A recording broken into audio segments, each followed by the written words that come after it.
Hello, everyone. I'm Ross Palumbo. Happening right now, LA County District Attorney George Gascón is announcing charges against the man accused of assaulting two women in Venice 2 Saturdays ago, giving them severe injuries. Let's listen in. Allegations that the defendant committed a sexual assault during the course of kidnapping against multiple victims, and that he inflicted great bodily harm to one of the victims. We have asked that Mr. Jones be denied bail. If convicted as charged, he faces maximum of life in prison. I want to express my deepest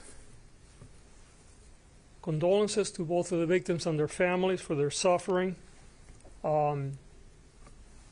are going to make sure that justice is done, not only for them, but for our community. As I mentioned before, these are probably some of the most heinous sexual assaults that I've ever seen. The level of brutality that was engaged in was very reprehensible.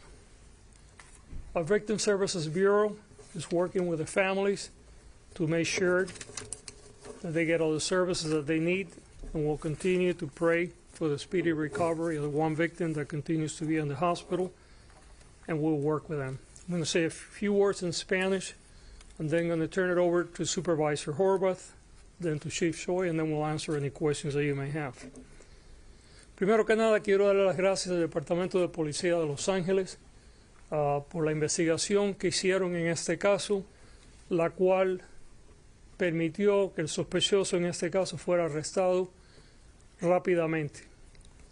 Este es un caso probablemente del nivel de violencia inaceptable, increíble, que yo he visto en toda mi carrera, y vamos a asegurarnos de que vamos a hacer todo lo que sea necesario para que el sospechoso en este caso encuentre justicia. El 6 de abril del año 2024 a las 10:30 pasado meridiano, una mujer caminaba por la cuadra 2700 de la calle Strong Drive, cerca de los canales de Venice, cuando el señor Jones, de 29 años de edad, originario de Las Vegas, Nevada, supuestamente se le acercó por detrás, la golpeó con un objeto duro, dejándola inconsciente. Cuando ella recuperó la conciencia, se encontró sangrando por la cara y su teléfono celular estaba perdido. Varios dientes le faltaban, tenía moretones y hinchazones en el cuello y la cara.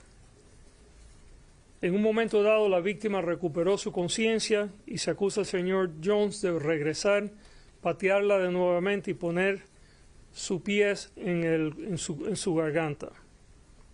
La víctima ya ha sido dada de alta del hospital. Una hora después, en el primer incidente, los oficiales de la policía respondieron a la cuadra 200 del canal Sherman, menos de una milla donde sucedió el primer asalto, en relación a otra mujer que estaba inconsciente. La segunda víctima tenía heridas en la cabeza y en la cara. La segunda víctima fue admitida con una fractura orbital y lesiones a la cabeza y permanece todavía en coma en el hospital. Las pruebas muestran que ambas víctimas fueron agredidas sexualmente. Hemos acusado al señor Jones de 2 cargos de violación forzada, un cargo de penetración sexual mediante el uso de fuerza, un cargo de sodomía mediante el uso de fuerza, un cargo de mutilación y un cargo de tortura y un cargo de intento de asesinato.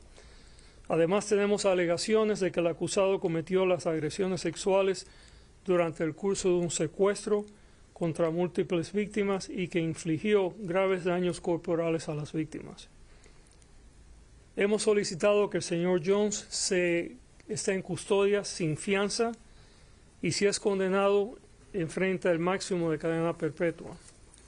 Queremos decirle a la familia y a toda la comunidad cuánto sentimos este caso y que vamos a hacer todo lo que sea necesario para que justicia se cumpla y que podamos proteger a nuestras víctimas.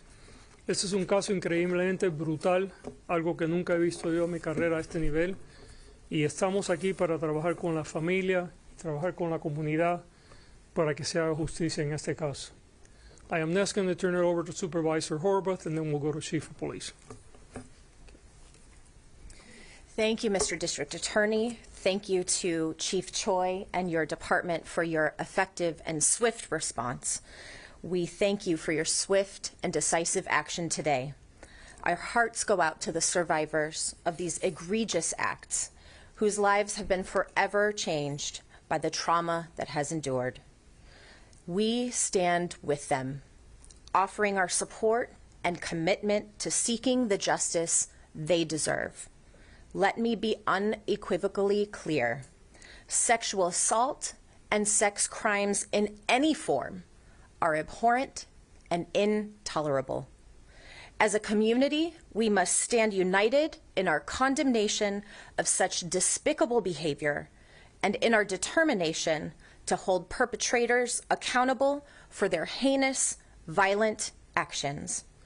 I commend the swift and diligent efforts of the Los Angeles Police Department and District Attorney Gascon's office in expeditiously investigating this matter and bringing forth charges.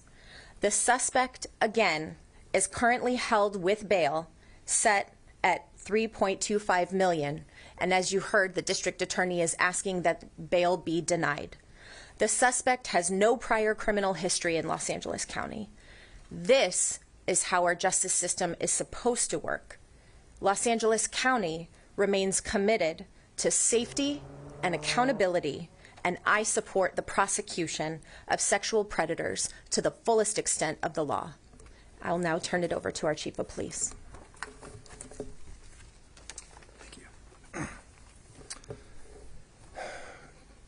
Good afternoon.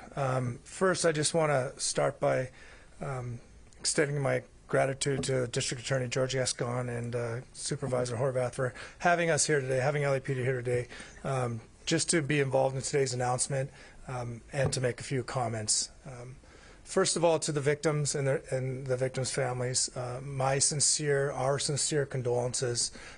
This is something that no person, no family should ever have to go through. Please know that we are here to continue to support you and help you in any way that we can. Our detectives will be in contact with you, continuous contact, and support you through this entire process. So I don't want to repeat everything that's said. I'm just going to give you some overviews and then add some comments to it. So as we know, on April 6th, the community experienced two separate, deeply concerning attacks in the Canals area of Venice Beach. In response to those attacks, officers and detectives from Pacific area, alongside their counterparts from Operations Westboro Special Assault Section, responded to the scene. Together, they worked on identifying and preserving crucial evidence to the investigation.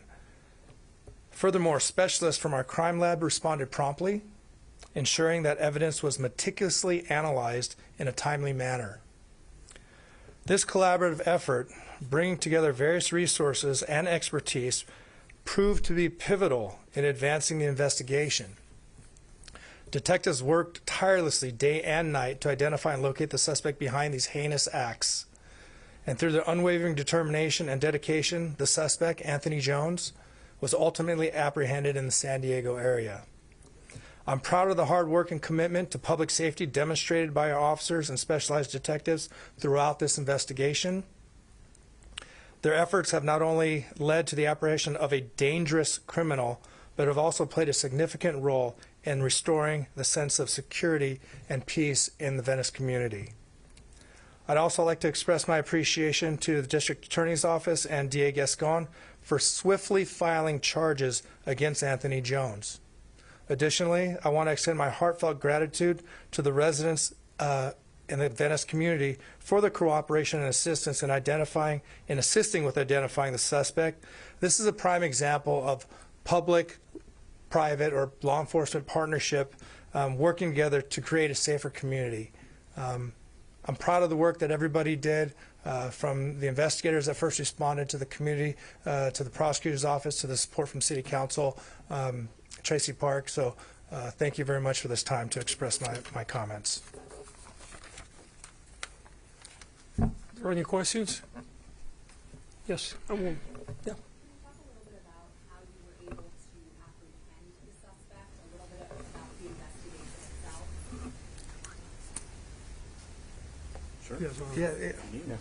Yeah, let's keep it limited.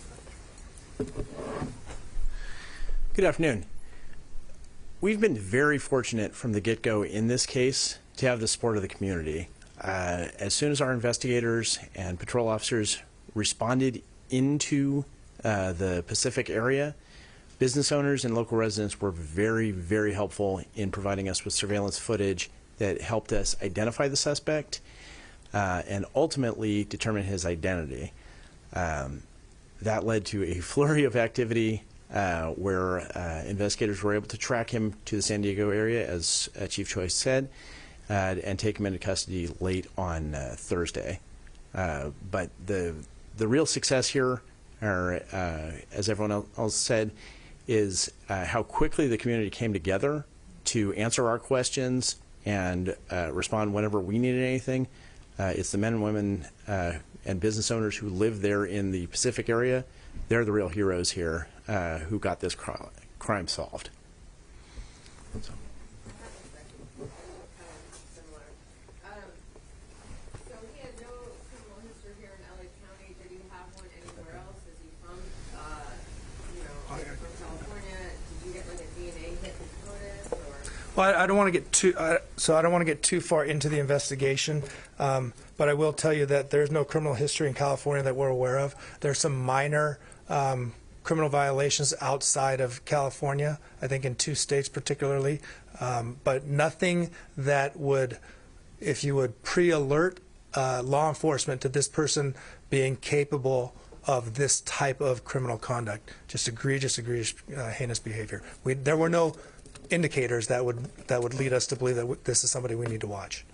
A follow-up question to that: how long was he a transient in California, in the LA area, and could there be other victims out there, maybe a homeless woman or somebody who has not reported it? So there is a press alert. Obviously, if there's anything if anybody knows anybody or anything about this or experienced something like this, to report it to our investigators. I don't know how long he was visiting or staying in Los Angeles before he decided to leave and go to San Diego. So I don't have that information personally. He was a transient, right? I don't know that, no. And where is he from originally? Oklahoma. Okay, any other questions? All right, thank you, everyone. I have one more. What did he hit the weapon with? Do we know?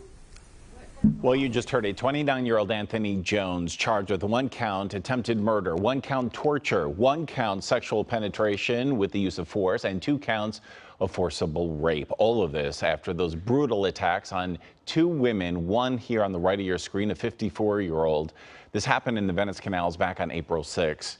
They were both beaten with a club. Jones, the suspect, apparently has no substantial criminal history, but now he's being held without bail at the LA County Jail. He was found just last Thursday in San Diego and brought back to Los Angeles. Police say neighbors in the Pacific area of Venice and security video from that area helped identify him. He appears to have been homeless, originally from Oklahoma.